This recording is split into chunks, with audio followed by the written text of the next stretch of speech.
my name is Kobitz, and today I'm going to be reading the book Stella Luna.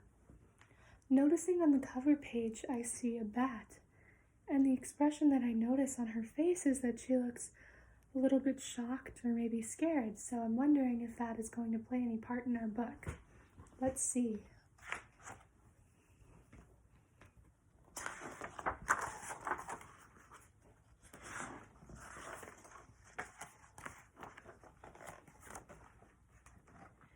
In a warm and sultry forest far, far away, there once lived a mother fruit bat and her new baby.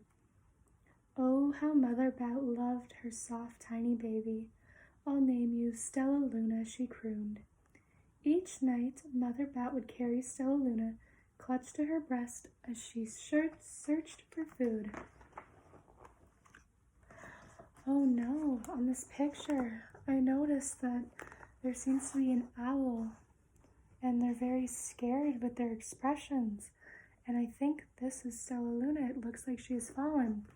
She looks very scared. Let's see if we're correct. One night, as Mother Bat followed the scent of ripe fruit, an owl spied on her. On silent wings, the powerful bird swooped down upon the bats. Oh no! Dodging and shrieking, Mother Bat tried to escape, but the owl struck again and again, knocking Stella Luna into the air. Her baby wings were as limp and useless as wet paper. Down, down she went, faster and faster, into the forest below. I really hope that she lands on something soft, maybe like she's going to land on a pile of leaves. In fall time, leaves can be pretty soft and fun when you jump into them. Oh look, I think that she caught herself using her toes onto this branch. Let's see. The dark leafy tangle of branches caught Stella Luna as she fell. One twig was small enough for Stella Luna's tiny feet. Wrapping her wings about her, she clutched the thin branch, trembling with cold and fear. Oh no! Mother, Stella Luna squeaked, "Where are you?" By daybreak, the baby bat could hold no longer. Down, down again she dropped. So maybe this time she'll fall onto perhaps a bush to catch herself. Let's see. Oh, it looks like I was wrong. It appears that she's landed in a nest with 1, 2, 3 baby birds. Hopefully the mother bird will take care of her. Flump! Stella Luna landed headfirst in a soft, downy nest, startling the 3 baby birds who lived there. Stella Luna quickly clambered from the nest and hung out of sight below it. She listened to the babble of 3 birds. "What was that?" cried Flap. "I don't know, but it's hanging by its feet," chirped Flitter. "Shh, here comes Mama," hissed Pip. Oh, I bet Stella Luna loves this. She's finally getting fed after a very long night. I bet she's very hungry and she's going to enjoy the grasshoppers. I know that birds love to eat grasshoppers. That's what they look for when they find their worms on the ground in spring as well. Many, many times that day, Mama Bird flew away, always returning with food for her babies. Stella Luna was terribly hungry. Oh, but not for the crawly things Mama Bird brought. It looks like Stella Luna does not like the bugs to eat. Finally, though, the little bat could bear it no longer. She climbed into the nest, closed her eyes, opened her mouth. Plop! In dropped a big green grasshopper. Stella Luna learned to be like the birds. Oh, but look here. If she learned to be like the birds, I wonder why the birds are hanging by their feet, just as Stella Luna would. I don't think that the mother will be happy about this. That is not how birds go to sleep. Stella Luna learned to be like the birds. She stayed awake all day and slept at night. She ate bugs even though they tasted awful. Her bat ways were quickly disappearing, except for one thing. Stella Luna still liked to hang by her feet and sleep. Once when Mama was away, the curious baby birds decided to try it too. When Mama bird came back home, she saw 8 tiny feet gripping the edge of the nest. Oh, I don't think she's very happy about this. "Eek," she cried. "Get back up here, this is instant. You're going to fall and break your necks."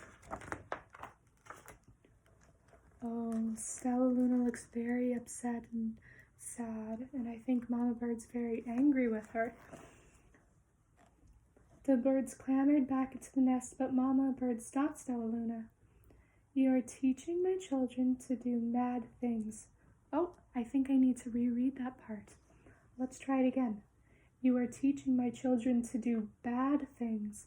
I will not let you back into this nest unless you promise to obey all the rules of this house." Stella Luna promised. She ate bugs without making faces. She slept in the nest at night. She didn't hang by her feet. Stella Luna behaved as a good bird should.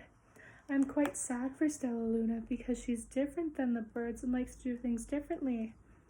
And I don't think that Mama Bird appreciates that, but sometimes people are different and it's okay to do different things. All the babies grew up quickly. Soon the nest became crowded. Mama Bird told them it was time to learn to fly. There the birds go, and there's Stella Luna. Mama Bird told them it was time to learn to fly. One by one, Pip, Flitter, Flap, and Stella Luna jumped from the nest. Their wings worked. "I'm just like them," thought Stella Luna. "I can fly too. Oh, I'm so happy. Look at them all soaring." Oh dear. It looks like Stella Luna's having trouble landing on this branch. I wonder why. Pip, Flitter, and Flap landed gracefully on a branch. Stella Luna tried to do the same. Oh dear. It looks like she's tumbled over the branch and could not see where it was. How embarrassing. Oh no. "I will fly all day," Stella Luna told herself. "Then no one will see how clumsy I am." I think that Stella Luna's going to try and practice to become a better flyer because practice can make you better sometimes. I wonder if this practice will pay off. Hopefully we'll see. The next day, Pip, Flitter, Flap, and Stella Luna went flying far from home. They flew for hours and hours, exercising their new wings. Oh, it looks like the sun is going down. The sun is setting, warned Flitter. "We'd better go home or we will get lost in the dark," said Flap. But Stella Luna had flown far ahead and was nowhere to be seen. The 3 anxious birds went home without her. Oh dear. And here I see that the sun is going down more and more. It's getting very dark out, and those seem to be maybe birds that are flying away. And there's Stella Luna, and she's hanging by her claws this time. She's hanging upside down for a bat. She usually hangs by her feet. All alone, Stella Luna flew and flew until her wings ached and she dropped into a tree. "I promise not to hang by my feet," Stella Luna sighed. So she hung by her thumbs and soon fell asleep. She didn't hear the soft sound of wings coming near. Oh, it looks like another bat has come to greet Stella Luna. I wonder what they're going to say. "Hey," a loud voice said. "Why are you hanging upside down?" Stella Luna's eyes opened wide. She saw a most peculiar face. "I'm not upside down." "You are," Stella Luna said. "Ah, but you're a bat. Bats hang by their feet. You are hanging by your thumbs, so that makes you upside down." The creature said, "I'm a bat. I am hanging by my feet. That makes me right side up." Stella Luna was confused. I think she's very confused because Mama Bird had told her to not hang by her feet because she could fall. "Mama Bird told me I was upside down. She said I was wrong." Wrong for a bird maybe, but you are a bat. See, so sometimes there's also a group of people who do things differently like us. When birds sleep in their nest, bats like to hang by their feet. I think that reminds me of some of my friends. We like to do things differently too. Some of us go to bed later at night, some go to bed earlier at night. Some get up early in the mornings and some don't, and it's okay to be different.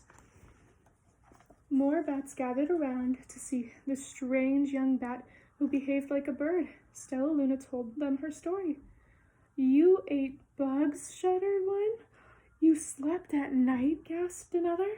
"How very strange," they all murmured. Wait, let me look at this child." A bat pushed through the crowd.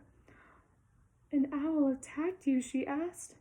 Sniffing Stella Luna's fur, she whispered, "You are Stella Luna. You are my baby." Oh my goodness, she found her mom. How wonderful. Oh, and it looks like her mom and her are hugging. "You escaped the owl," cried Stella Luna. "You survived." "Yes," said the mother bat as she wrapped her wings around Stella Luna. "Come with me and I'll show you where to find the most delicious fruit. You'll never have to eat another bug as long as you live." Oh, this is a very nice picture. I believe it's showing that Stella Luna can see in the dark. Now she may not be as clumsy as she was before because she can see better, so she'll know where to land on the branches. "But if it's nighttime," Stella Luna squeaked, "we can't fly in the dark or we will crash into trees." "We're bats," said Mother Bat. "We can see in the darkness. Come with us." Stella Luna was afraid, but she let go of the tree, dropped into the deep blue sky, and Stella Luna could see. She felt as though rays of light shone from her eyes. She was able to see everything in her path. Oh, and here I bet she's enjoying this very much instead of the bugs that she was offered earlier. Soon the bats found a pineapple tree, and Stella Luna ate as much of the fruit as she could hold. Oh, wait. I don't think that's a pineapple. I'm going to go back and read that again.